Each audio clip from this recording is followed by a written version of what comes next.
Yep.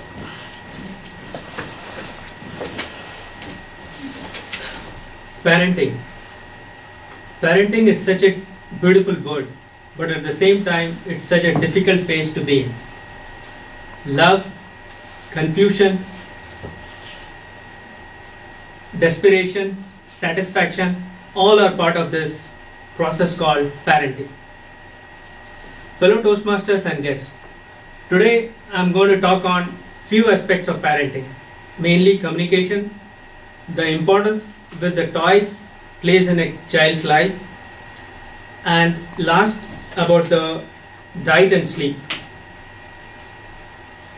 When a baby is very small, the mother understands all her needs.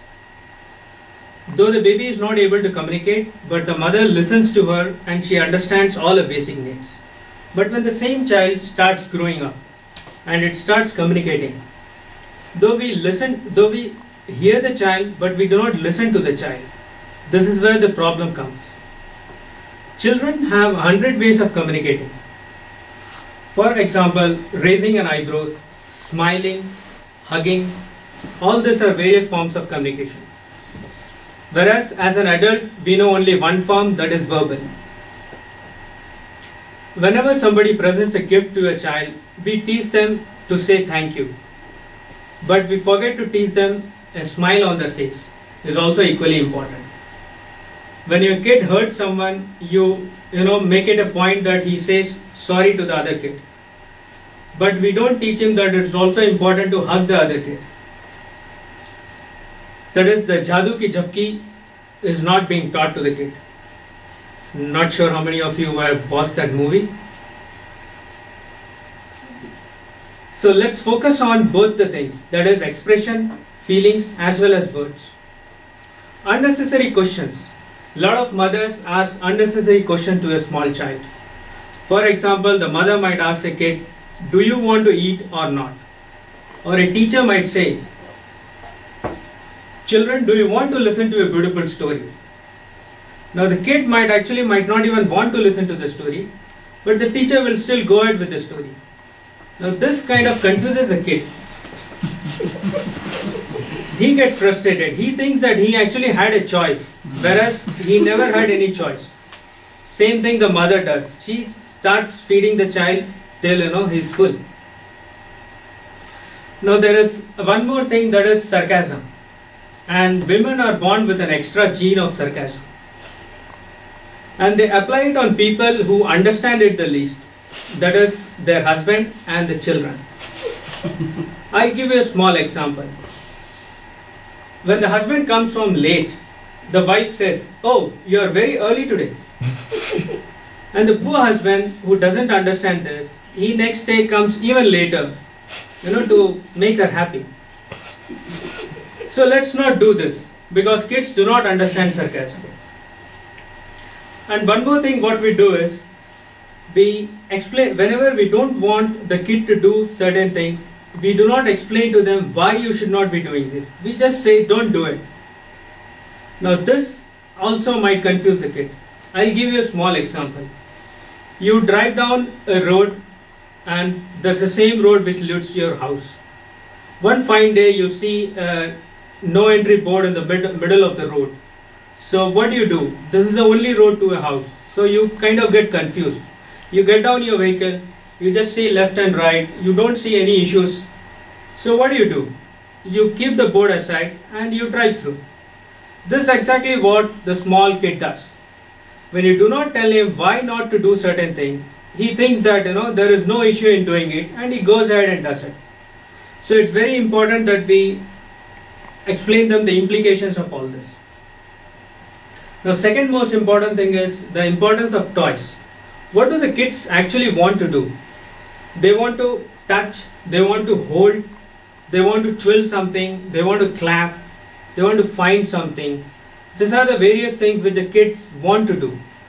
If you do not allow them to do all this, they start doing it either on the people surrounding them or on the environment. Now toys play a very, very vital role in the child's development.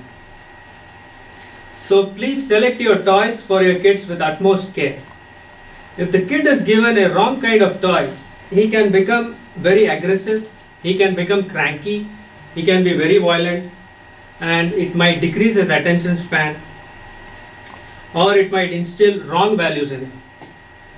I was actually surprised to find that there are so many various varieties of toys. Like you have cuddling toys which help them feel secure.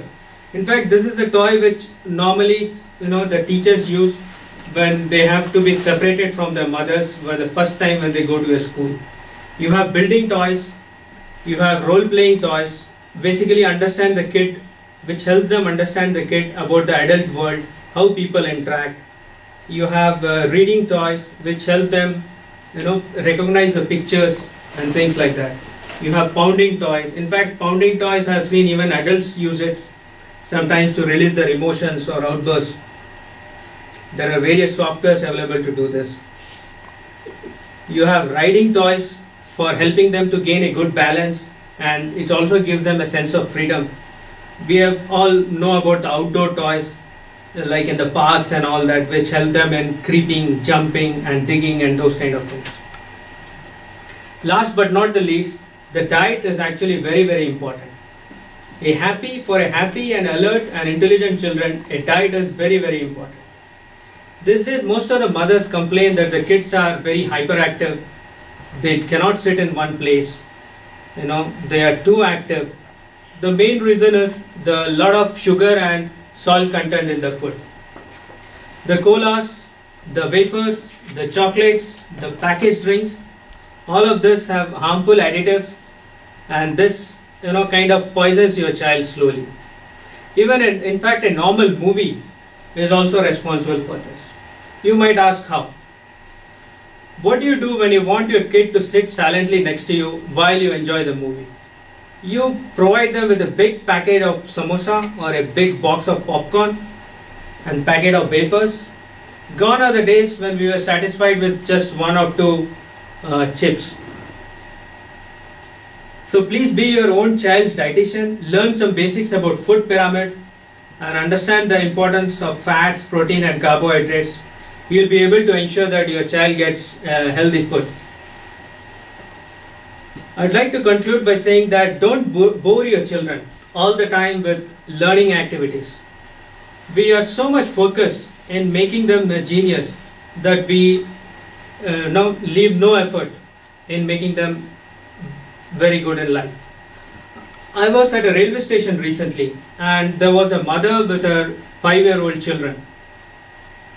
Naturally, everything was packed, all the wafers, the chocolates, the video games and everything.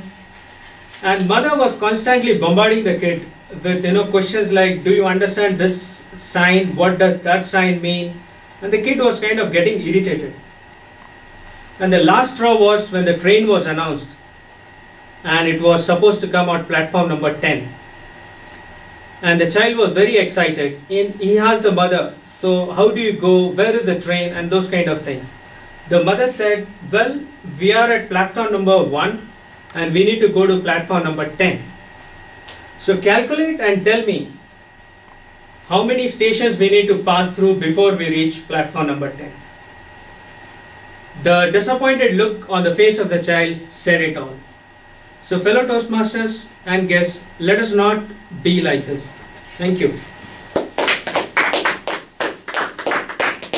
Let's give him a warm round of applause, please.